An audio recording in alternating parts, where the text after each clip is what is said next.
sound waves, could be microwaves, or lasers, or various other types of directed energy attacks, and which cause a lot of severe pain. It can also cause diarrhea, nausea, disorientation. It can affect your internal organs. There's itching and burning of the outer layers of skin, and also the internal organs. It can impact their functioning. There was one of our members who has had to have a kidney transplant because of the constant attacks, the microwave attacks, to where they finally shut down.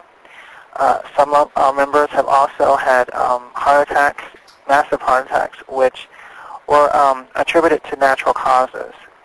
And that's really the danger of these weapons, because they can mimic so many other diseases, and that people unknowingly are diagnosed with other things where in actuality they were targeted with these weapons. They aren't generally known, and if a person is not known to be a victim of this, and even if they are, the hospitals and many of the doctors are not, at least not openly familiar or able to talk about their familiarity with these weapons. So they're not, people are not receiving accurate diagnoses of what these weapons are doing. So many people are suffering from the effects of these weapons, and there have been some fatal cases where people have died from them. How long have you been a victim of organized stalking and electromagnetic harassment yourself? And when did your stalking start? My stalking started in the early 80s, around 82, I believe. And this is while I was stationed in Maryland, in Fort Meade. I was in the Navy at that time. And basically they started to surveillance activities. They were suspicious of that I was gay in the Navy, and they started surveilling me, and that's when the harassment started. And at that time, I had about 9 months left on my enlistment, and I was hoping by the end of that time that I would, just go back to my home city and start over. But they followed me there, and the harassment just kind of continued. And that was, I got back here to Cincinnati in '83, and it has continued all that time. And so, and from what I could tell, the harassment, after 20-some years, the harassment, they feel that the harassers intend to stay with me, for the rest of my life, is their intention. And as far as they're concerned, they see no other reason why they wouldn't be. So basically, that's what we're contending with, a very entrenched type of harassment, and it's covert, and it's up to date. They have gone undetected. So they do feel that they're getting away with this crime. It's criminal activity, and they have ruined so many people's lives. Some of them have found our way to us and have found information about what's happening to them on the web, and they have become aware. We're still at the point of trying to address it and what we can do to stop the harassment. How is organized stalking interfering with your day-to-day living? The stalking, they try to be as intrusive and controlling of every facet of my life as possible, whether I'm at home or at work, in the community, whether I'm shopping, trying to relax here in my home. They try to, in fact, affect our home environment in every way. Which would include appliances, other electronic activity, our computers, our emails, telephone conversations. They were all monitored and tampered with. Any type of mail is sometimes tampered with. Everything that they can get their hands on, they mess with. So it's been very intrusive and invasive. Many of our members have lost jobs, careers, homes, even to this type of harassment because they have access to everything.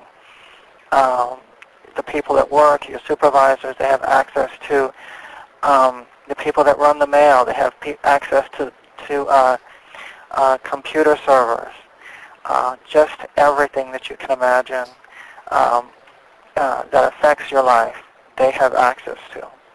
So they take complete advantage of this.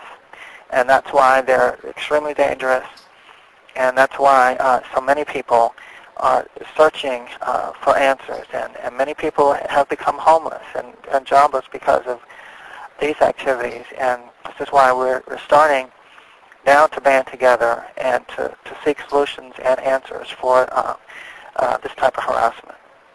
Has there been any police involvement in your case or anyone else's case that you're aware of? And what has been the result of the police getting involved? We have found that there is often police involvement to various degrees. We do advise people not to go to the police with this matter because some of our members have been forcibly institutionalized after complaining to the police about what's happening. They're labeled delusional and committed to a psych ward. So we do advise them, our members, not to go to the police, at least alone. If you're going to go, if you feel like you do need to go, to have at least one or two other people with you is what we generally advise people to do. We have noticed in a lot of instances that the police have been co-opted into this program, into this harassment, into some of the activities that are happening. So there are very many layers to this harassment, all levels of society. Many of our institutions that we look to for help have been compromised by these covert harassment groups that are running these harassment campaigns to our American citizens. I know that you're the president of Freedom from Covert Harassment and Surveillance. Can you tell us why and when that organization was developed? Okay, our organization, Freedom from Covert Harassment and Surveillance, started in January of 2006 officially. And basically, the conferences are a means for individuals, targeted individuals in our community, to connect with each other for support, for networking, for information sharing, for strategy sessions.